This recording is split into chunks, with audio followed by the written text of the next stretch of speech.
but the allegations against Minnesota Democratic Sen. Franken, who apologized after a California radio host and model said he had groped and kissed her without consent in 2006, and Roy Moore, the Republican Senate candidate in Alabama who has been accused by multiple women of pursuing uall relationships with them as teenagers when he was in his early 30s, have dredged up the allegations last year made against Trump, including the 2005 Access Hollywood tape in which Trump brags about ually assaulting women. White House Press Secretary Sarah Sanders said Friday that there are no similarities between the Trump and Franken accusations.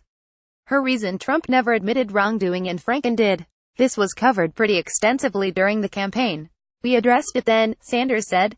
The American people spoke very loud and clear when they elected this president.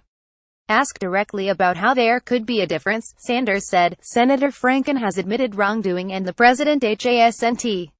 The similarities, however, have created an awkward situation for those in the White House who are now left to defend accusations against Trump while supporting an investigation into the reports about Franken.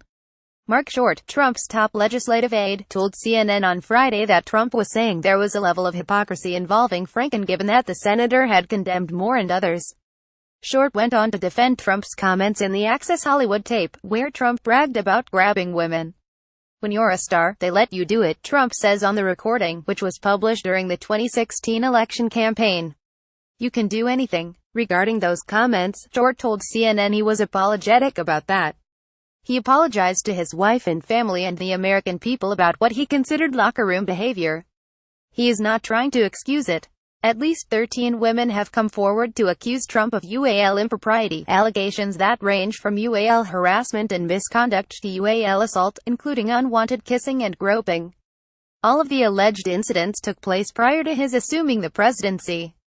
Trump did little to help aides tasked with defending him when, on Thursday night, he tweeted about Franken. The Al Frankenstein picture is really bad, speaks 1,000 words. Where do his hands go in pictures 2, 3, 4, 5, 6 while she sleeps? Trump tweeted. And to think that just last week he was lecturing anyone who would listen about uall harassment and respect for women. Leslie Stahl tape. Trump was referring to a 1995 New York Magazine profile quoting Franken on writing a joke about drugging and raping journalist Leslie Stahl. Trump has yet to directly comment or tweet about Moore, whose Senate candidacy is imperiled by the mounting accusations against him. During his lengthy recent trip to Asia, Trump dodged questions about the candidate by claiming that he wasn't on TV or paying attention to news back home. The president also ignored a question about Moore shouted by a reporter on Friday. White House advisor Kellyanne Conway claimed on Friday that Trump has remained silent on Moore because he was in Asia when the story broke and it wasn't new when he returned to Washington. Well, Al Franken was a brand new news story yesterday and the president weighed in as he does on the news of the day often enough, Conway told Fox News. The Roy Moore story is 8 days old and the president put out a statement on his Asia trip on that. Sanders wouldn't say on Friday whether Trump believes the women accusing Moore of impropriety, but did reiterate that the president finds the charges extremely troubling and believes that it is up to the governor and the people in the state of Alabama to make a determination on whether or not they delay that election or whether or not they support and vote for Roy Moore.